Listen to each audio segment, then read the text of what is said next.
Hello बच्चों, कैसे हैं आप लोग। तो बेटा, आप बात करते हैं मेंडल्स लॉ ऑफ इनहेरिटेंस की, जिनको हम कंबाइंडली क्या कह देते हैं, मेंडलिज्म। तो तीन लॉ हैं, law of dominance, law of segregation, law of independent assortment, जो कि बेस्ड हैं मोनो हाइब्रिड और डाई हाइब्रिड क्रॉस पे। देखिए, हर कैरेक्टर जो है बच्चों, it is controlled by a gene. और आपको पता है जीन की दो फॉर्म होती हैं, जिनको हम एलील कहते हैं। तो ऐसे इनहेरिटेंस को मोनोजेनिक इनहेरिटेंस कहेंगे, कि study of inheritance of single gene of a character eight A time is called inheritance of one gene. तो इनहेरिटेंस ऑफ वन जीन के बेसिस पे लॉ ऑफ डोमिनेंस को स्टडी किया जाता है। अब लॉ ऑफ डोमिनेंस क्या कहता है? एक्चुअली ये लॉ नहीं था, मेंडल ने इसको एज अ पोस्टुलेट प्रपोज किया था।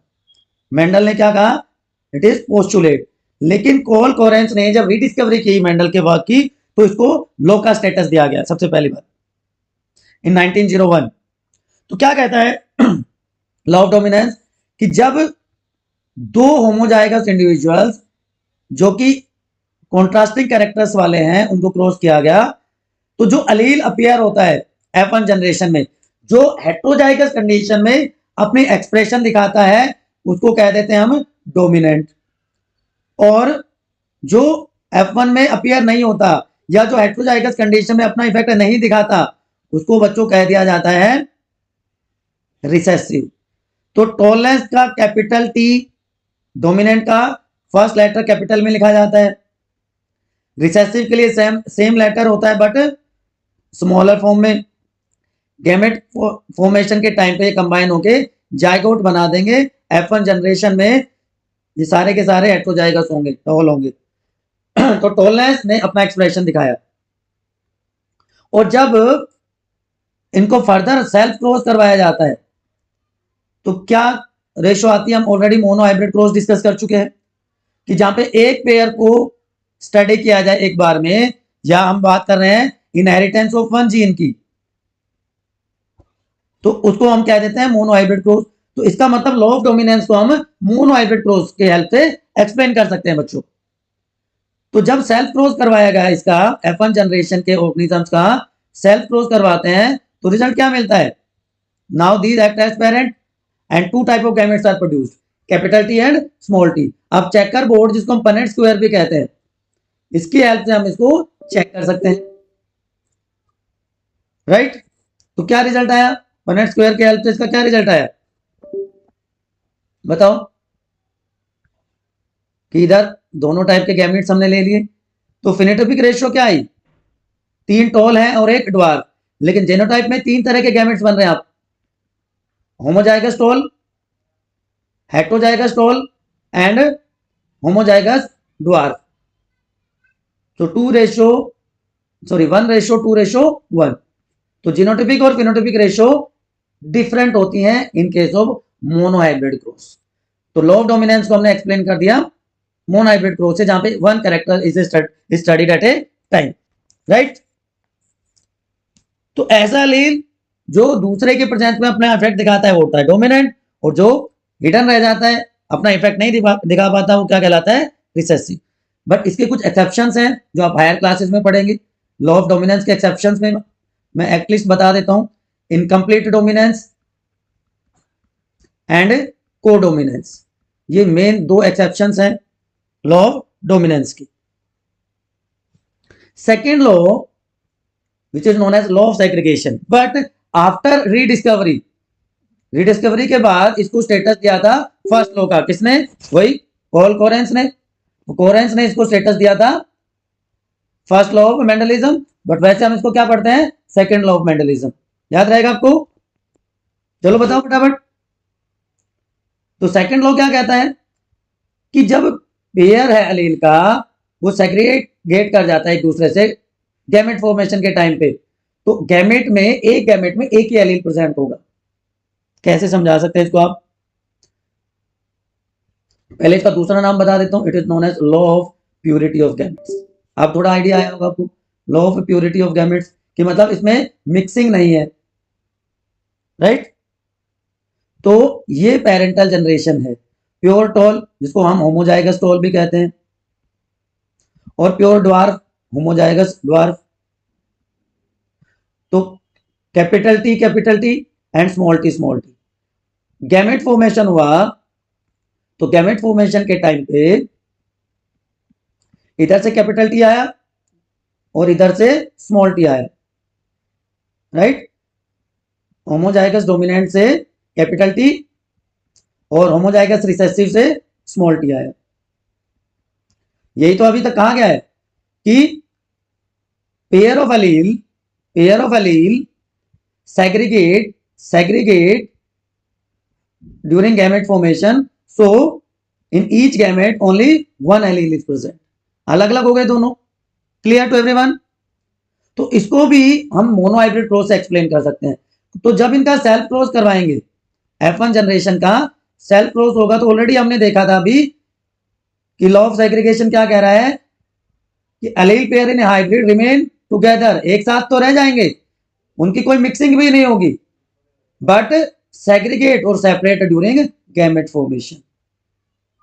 सो gamete receive only one of the two factors, और इसलिए इसको law of purity of gametes भी कहा जाता है।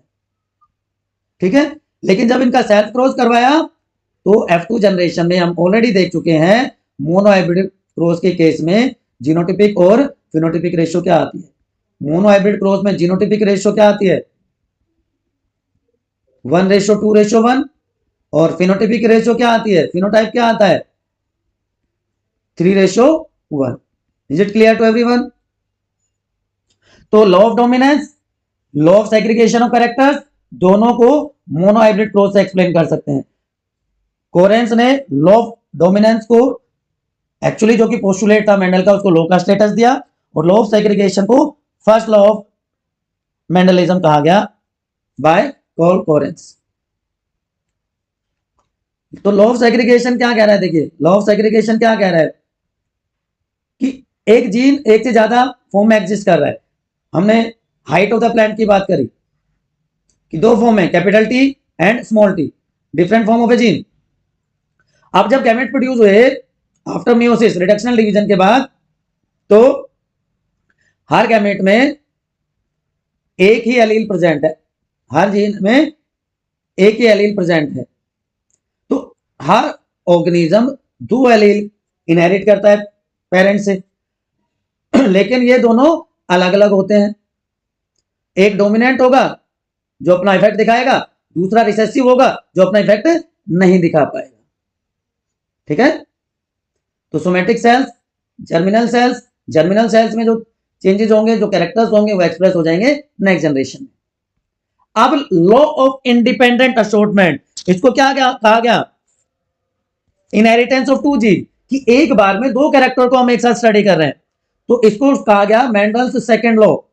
It is called as Mendel's second law after rediscovery by coherence.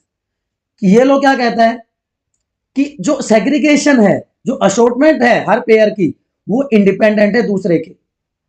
कि जब गैमेट फॉर्मेशन होगी तो एक जो पेयर है, एक जो ट्रेट का कैरेक्टर का पेयर है, वो सेग्रीगेट हो जाएगा दूसरे से independently without interfering expression of other trait और अदर कैरेक्टर। ठीक है, इसको आप ऐसे समझ सकते हैं कि ह्यूमन बॉडी में बहुत सारे कैरेक्टर्स हैं, कि भाई अगर हम कलर की ही बात करें तो स्किन कलर है, हेयर कलर है, आई कलर है, सारे के सारे अलग अलग हैं।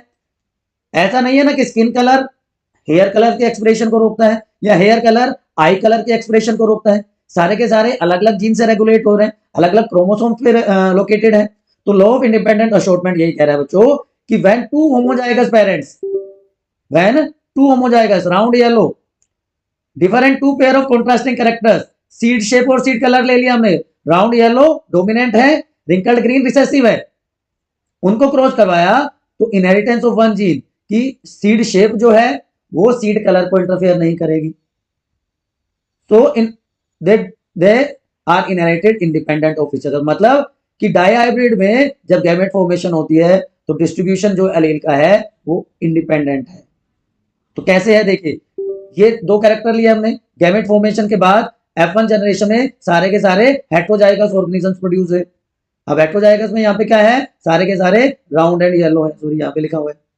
लेकिन जब इनकी सेल्फिंग करवाएंगे, सेल्फ क्रॉस जब करवाएंगे F1 हाइब्रिड्स का, तो 4 type of gametes are produce, round yellow, ये भी round green, wrinkled yellow, wrinkled green. तो हमने ऑलरेडी चेकर बोर्ड के हेल्प से देखा था कि जो फिनोटिपिक रेशो आती है 9:3:3:1 आती है, और जीनोटिपिक रेशो को आप मोबाइल नंबर की तरह याद रख सकते हैं,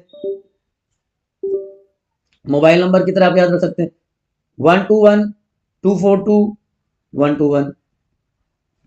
इसको आप देखेंगे तो यही रेशो आएगी क्या, जो इसी तरह पे लिखी हुई है 1:1:1, सॉरी 1:1:2, 4:1:1,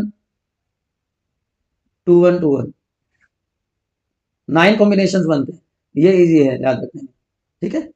तो मतलब आप देख रहे हो, अगर इसको हम सिर्फ इंडिपेंडेंटली चेक करें कि एक कैरेक्टर को एक बार में ले, 1 कैरेक्टर एट ए टाइम, तो हमने ले लिया सीड का कलर क्या था, येलो और ग्रीन। तो जो रेशो आई थी हमारी 9:3:3:1, उसमें कैसे कैसे थे, ये सारे राउंड येलो थे, ये सारे कैसे थे, रिंकल्ड ग्रीन थे, ये सारे रिंकल्ड ग्रीन थे। अब ये रिकॉम्बिनेंट थे तो राउंड ग्रीन, और ये रिंकल्ड येलो। तो येलो टोटल कितने हुए, 9 + 3 12, और ग्रीन कितने हुए, 3 + 1 4। तो रेशियो क्या आया, 3:1। इसी तरह सीड का शेप ले लीजिए आप इंडिपेंडेंटली, सीड शेप में राउंड कितने हैं, 9 + 3 12, और रिंकल्ड कितने हैं, 3 + 1 4। रेशियो क्या आई, 3:1। इसका मतलब सीड का कलर भी और सीड का शेप भी मोनो हाइब्रिड क्रॉस जब करवाते हैं, एक बार में एक कैरेक्टर लेते हैं, तो रेशो ये आती है फिनोटिपिक रेशो। मतलब दोनों कैरेक्टर एक दूसरे को इंटरफेयर नहीं कर रहे, दोनों अपना इफेक्ट इंडिपेंडेंटली शो कर रहे हैं, अपनी एक्सप्रेशन इंडिपेंडेंटली दिखा रहे हैं। तो इनहेरिटेंस ऑफ 2 जीन हमने देख ली। अब जो एक्सेप्शन क्या है, एक्सेप्शन लॉ ऑफ डोमिनेंस के क्या क्या थे, इनकम्प्लीट डोमिनेंस एंड कोडोमिनेंस। इसके क्या है, linkage and crossing over, linkage and crossing over. इसका मतलब सिर्फ लॉ ऑफ सेग्रीगेशन है जो, जिसका कोई एक्सेप्शन नहीं है, ठीक। अब 2 और टर्म मैं आपको यहां पे एक बार बता देता हूं इन लॉज के साथ, back cross and test cross. कि जब किसी F1 इंडिविजुअल को किसी भी पेरेंट के साथ, चाहे वो रिसेसिव है चाहे वो डोमिनेंट है, उसके साथ वापस से क्रॉस करवाएंगे तो वो क्या कहलाएगा, बैक क्रॉस। कि ये देखिए F1 जनरेशन थी, हेटेरोजाइगस टोल थे, इसको होमोजाइगस रिसेसिव के साथ या इसको होमोजाइगस डोमिनेंट के साथ जब क्रॉस करवा देंगे तो वो क्या कहलाएगा, बैक क्रॉस, ठीक। लेकिन जब F1 हाइब्रिड को डबल रिसेसिव पेरेंट के साथ क्रॉस करवाया जाएगा तो वो क्या कहलाता है बच्चों, उसको कह देते हैं टेस्ट क्रॉस। तो टेस्ट क्रॉस के केस में फिनोटिपिक और जीनोटिपिक रेशो सेम होती है, 1:1। एंड टेस्ट क्रॉस की यूटिलिटी क्या है, why test cross is important. Test cross इसलिए इंपॉर्टेंट है कि इसकी हेल्प से हम किसी भी डोमिनेंट एक्सप्रेशन का जीनोटाइप फाइंड आउट कर सकते हैं, ठीक है। इसके हेल्प से हम यूजफुल रिसेसिव ट्रेस को इंट्रोड्यूस कर सकते हैं हाइब्रिड में, और ये प्लांट ब्रीडर्स के लिए बहुत इंपॉर्टेंट है। प्लांट ब्रीडर्स इसको क्रॉप इंप्रूवमेंट प्रोग्राम तो यूज करते हैं। और हम ये भी कह सकते हैं test cross is done to check purity of gametes, to check purity of gametes. इसके लिए भी हम इसको यूज कर सकते हैं बच्चों। तो law of dominance, law of segregation, law of independent assortment, test cross, back cross, कोई भी कंफ्यूजन है आप प्लीज फटाफट पूछ लीजिए कमेंट सेक्शन में। लॉ ऑफ सेग्रीगेशन का कोई एक्सेप्शन नहीं है। Law of dominance actually Mendel का पोस्टुलेट था, जिसको कोरेंस ने लॉ का स्टेटस दिया। रीडिस्कवरी के बाद law of segregation first law रहा। लॉ ऑफ डोमिनेंस के 2 एक्सेप्शंस हैं मेनली, इनकम्प्लीट डोमिनेंस, कोडोमिनेंस, उसके अलावा मल्टीपैरेललिज्म, प्लियोट्रोपी, ये भी इसके एक्सेप्शंस में आते हैं। लॉ ऑफ इंडिपेंडेंट असॉर्टमेंट को डायहाइब्रिड क्रॉस से हम एक्सप्लेन कर सकते हैं, उसके भी एक्सेप्शंस हैं, लिंकेज एंड क्रॉसिंग ओवर। चलिए उसके बाद हम बात करेंगे बेटा सेक्स डिटर्मिनेशन की। Sex determination in all type of organism including human beings. और हम बात करेंगे हाउ ट्रेड्स आर एक्सप्रेस्ड, कि कैसे कैरेक्टर्स एक जनरेशन से दूसरी जनरेशन में ट्रांसमिट होते हैं, अपना एक्सप्रेशन शो करते हैं, ठीक है।